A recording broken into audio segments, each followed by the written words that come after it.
Hello. Welcome to the Good Morning Seniors YouTube channel. Today's podcast topic name is Longevity Doctors Say, Let Go of These 5 Things After 65 for a Peaceful Life. Now, whether you're coming up on that incredible 65 milestone or maybe you've already sailed past it, our focus today isn't just about adding years to the calendar. It's really about packing more joy, more vitality, and honestly, more peace into those years. We hear so much advice, don't we? Telling us to add things more pills, complicated workouts, maybe even new financial worries. But today, we're flipping that script. We absolutely are. That's the really key insight from the experts we've been looking at. We pulled together research from leading functional medicine specialists, longevity doctors, and their core message. It's powerfully simple.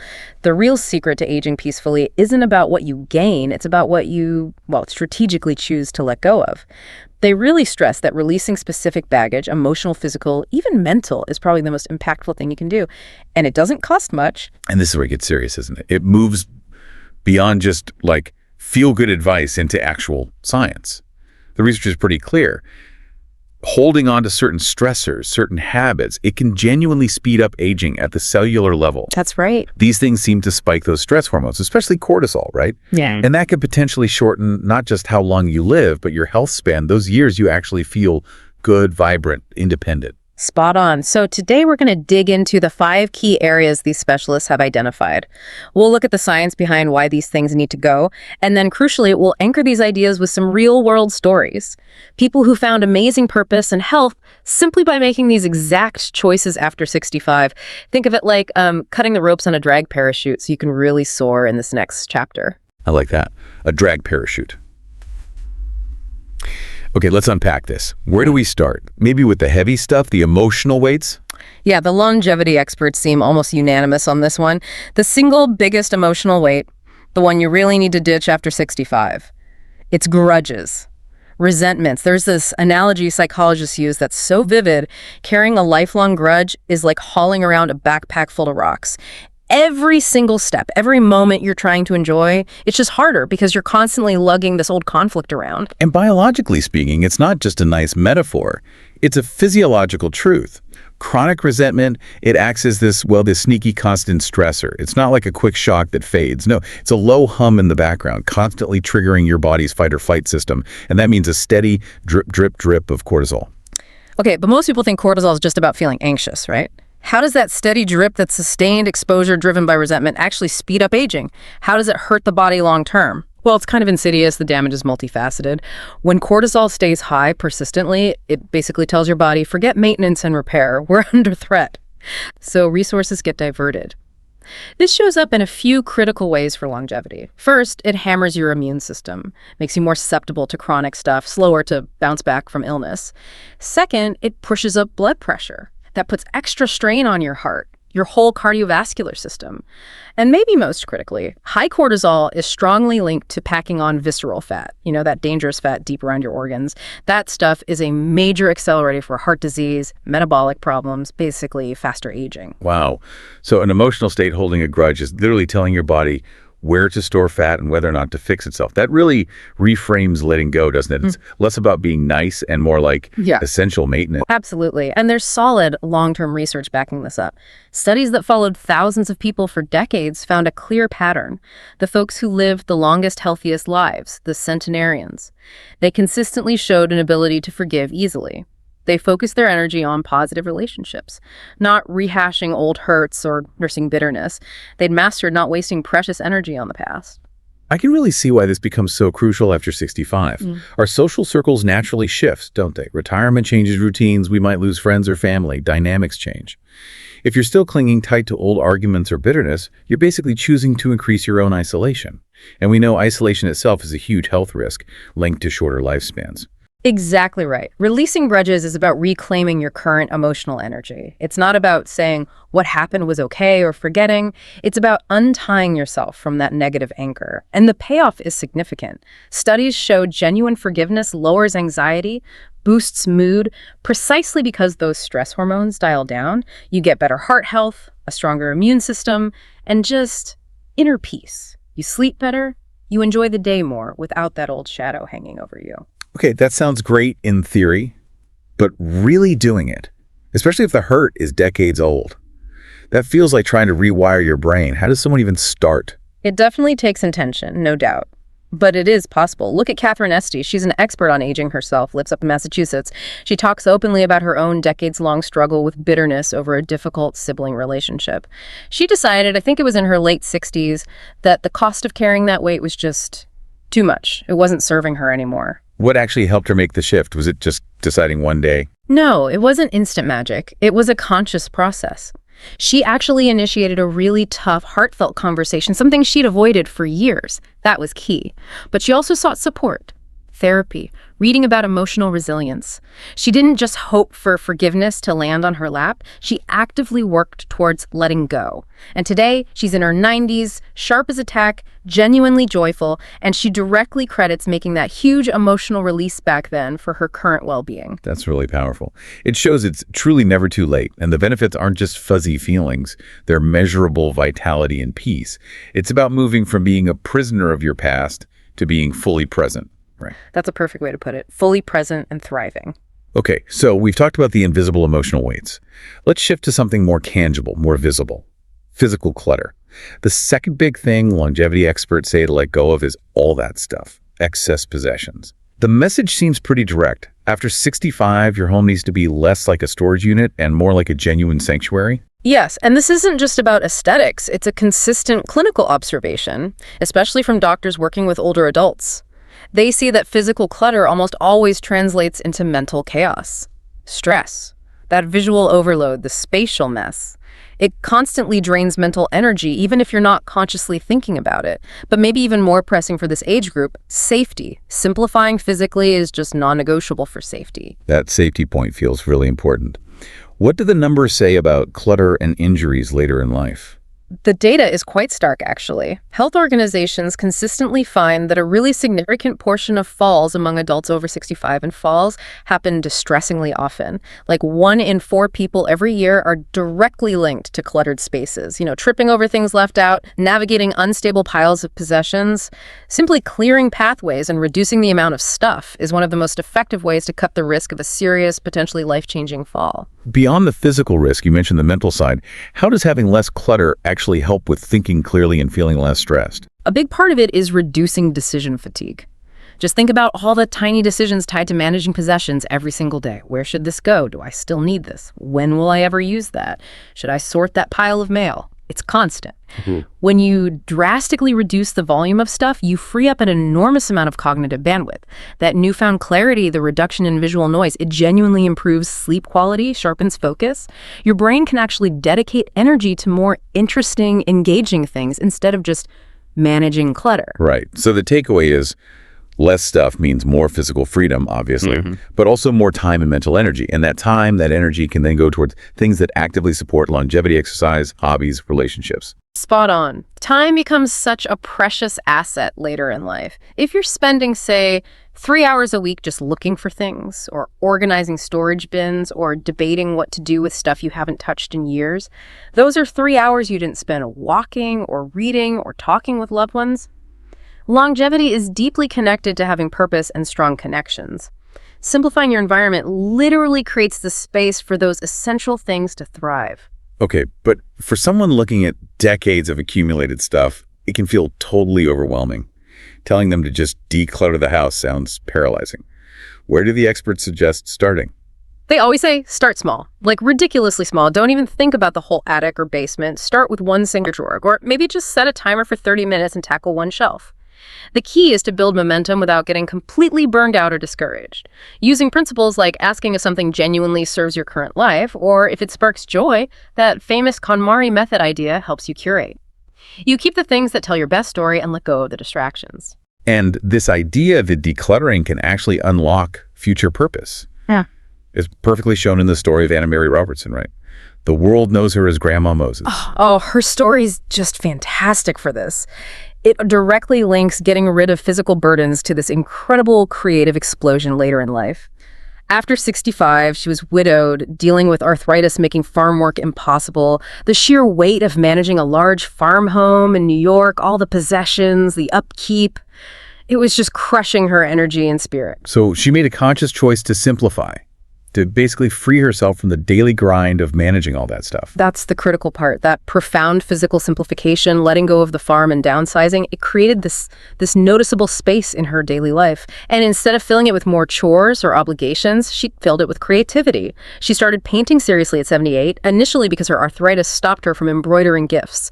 Releasing the material management freed up her time, her focus, her energy, and that freedom allowed her to create over 1,500 paintings, become this beloved folk artist, and live quite peacefully until she was 101. That's just amazing. The physical act of letting go of old tools, old responsibilities, didn't mean just stopping. It meant clearing the decks so she could pick up a paintbrush and find a whole new vibrant purpose. Precisely. Decluttering unlocked her next chapter. All right, moving on to the third area. And this is where the biology of our social lives gets, well, frankly, really interesting. Longevity specialists often say something quite shocking: that toxic relationships can be as bad for your long-term health as, say, smoking or heavy drinking. It sounds like hyperbole, but the comparison is disturbingly accurate. The damage isn't just emotional, it's systemic, biological. Negative social ties don't just drain you mentally, they actually accelerate biological aging.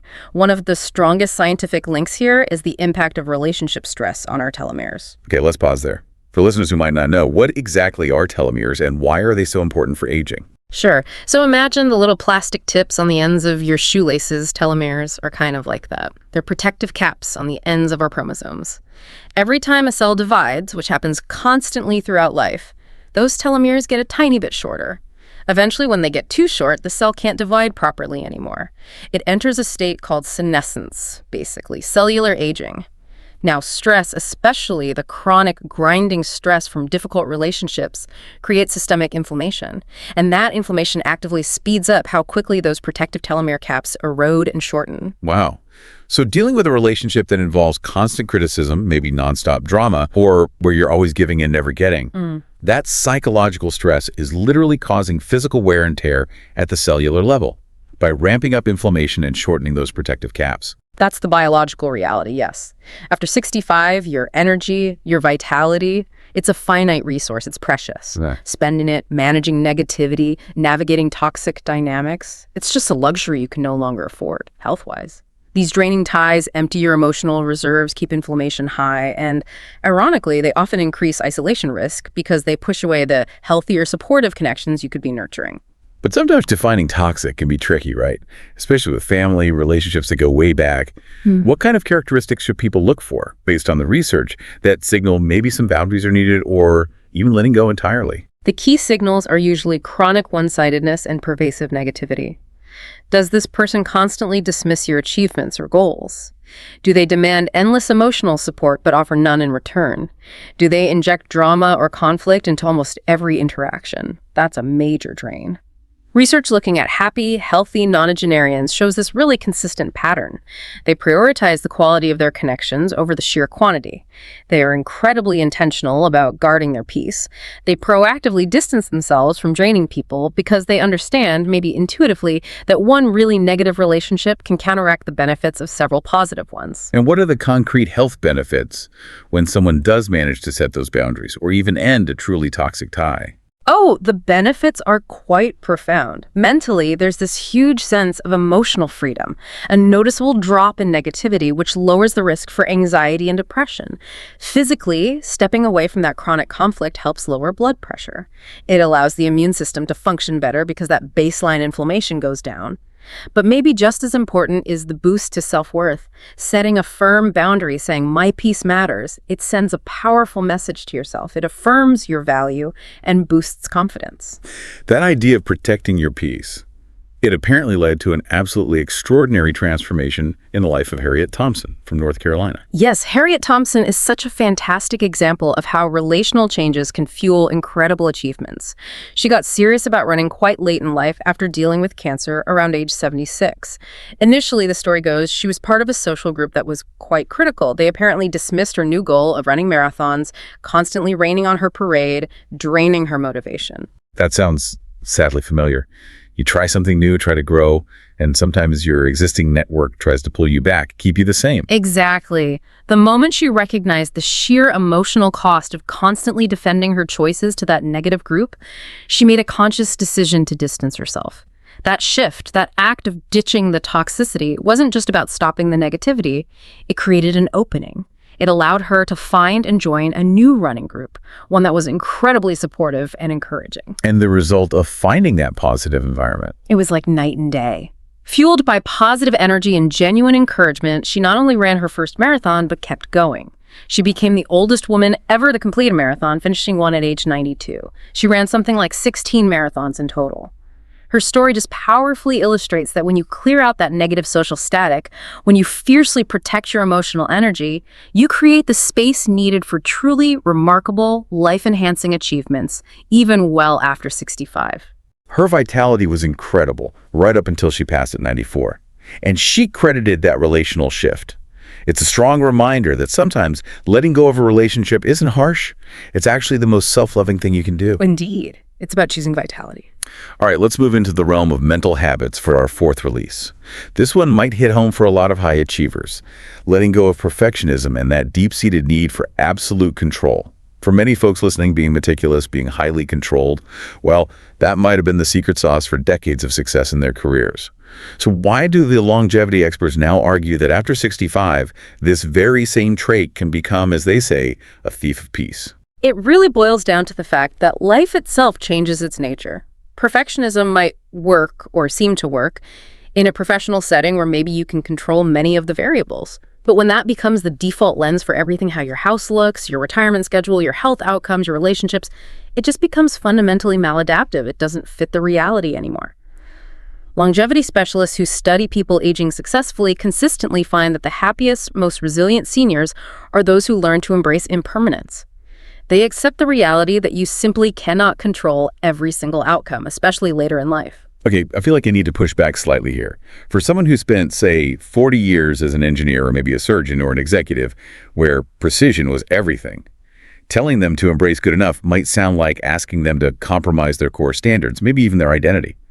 How do the experts suggest bridging that without implying they should just become sloppy? That's a really important distinction. It's absolutely not about becoming sloppy or losing your rigor. It's about shifting the target of your control.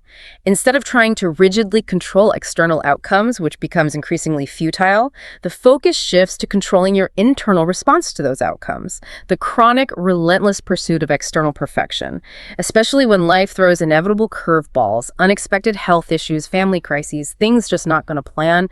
That pursuit inevitably jacks up stress levels, and that constant stress directly damages key areas for health, heart function, sleep quality, even cognitive health. Okay. So the pursuit of perfection turns into a health hazard because life itself naturally becomes less predictable, less controllable in this later chapter. Trying to rigidly maintain that old control freak mindset is basically guaranteed to lead to frustration and stress.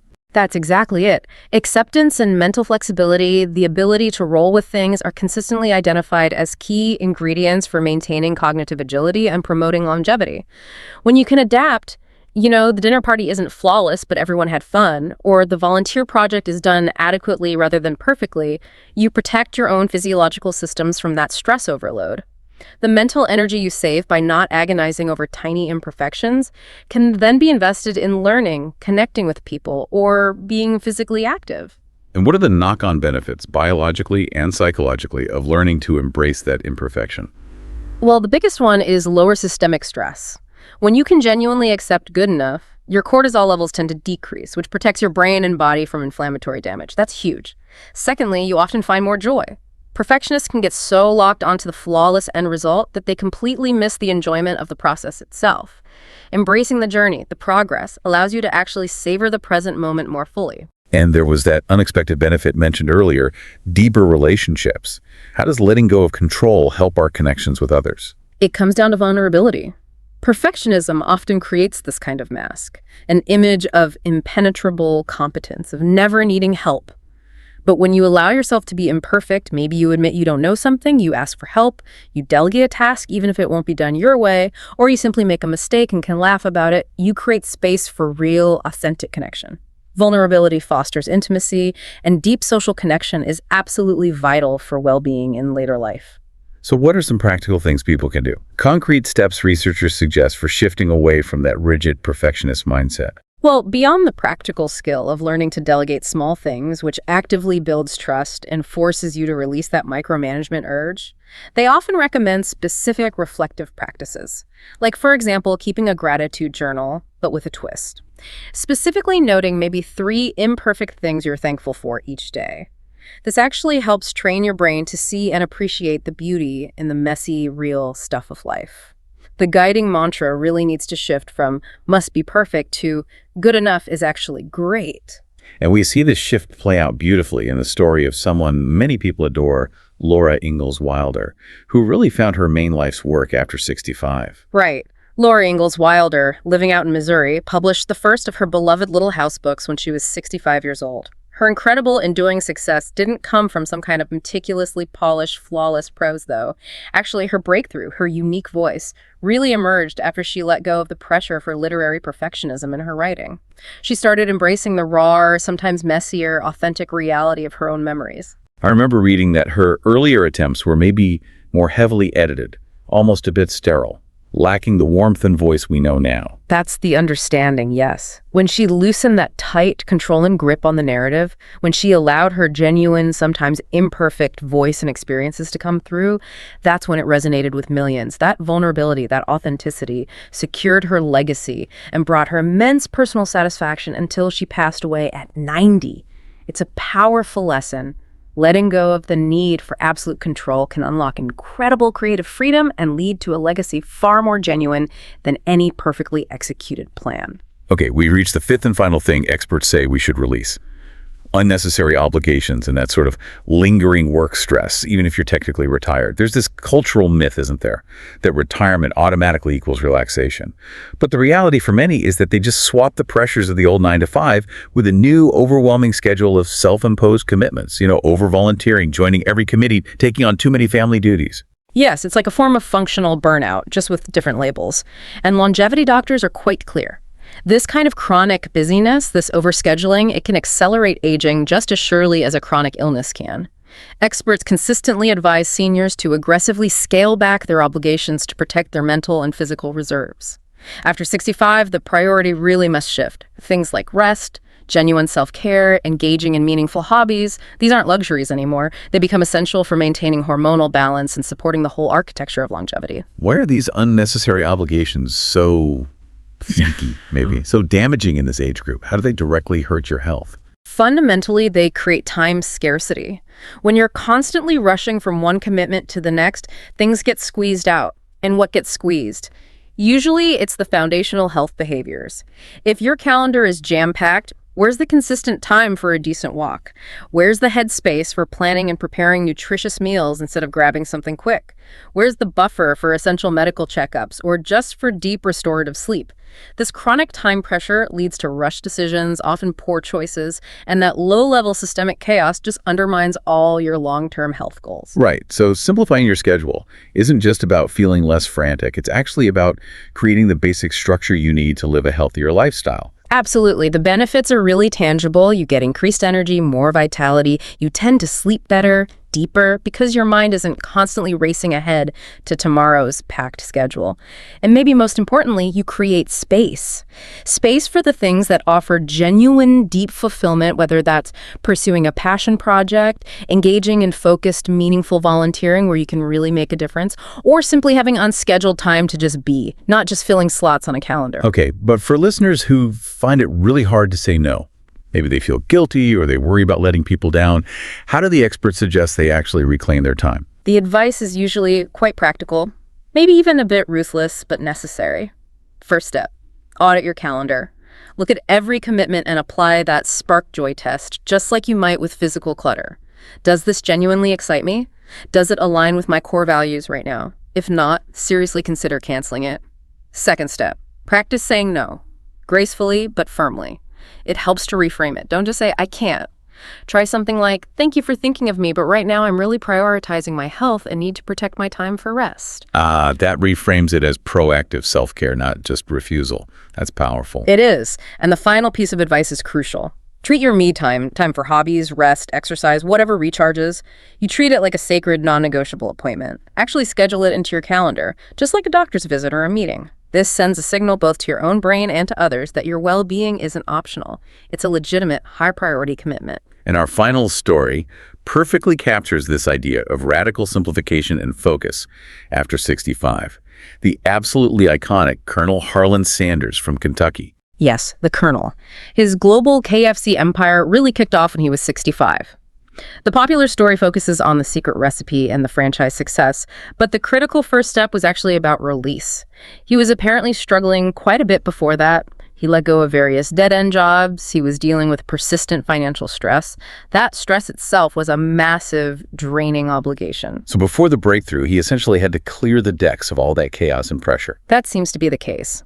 By letting go of those overwhelming prior obligations, the constant financial juggling, the stress of failed ventures, he was able to radically simplify his focus down to one single, passionate goal: perfecting and selling his unique fried chicken recipe.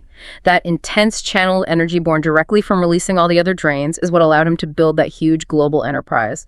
And importantly, it allowed him to enjoy a life of travel and giving back until he passed away at 90. It's just a spectacular example of reinvention after 65. He wasn't necessarily creating something totally new out of thin air.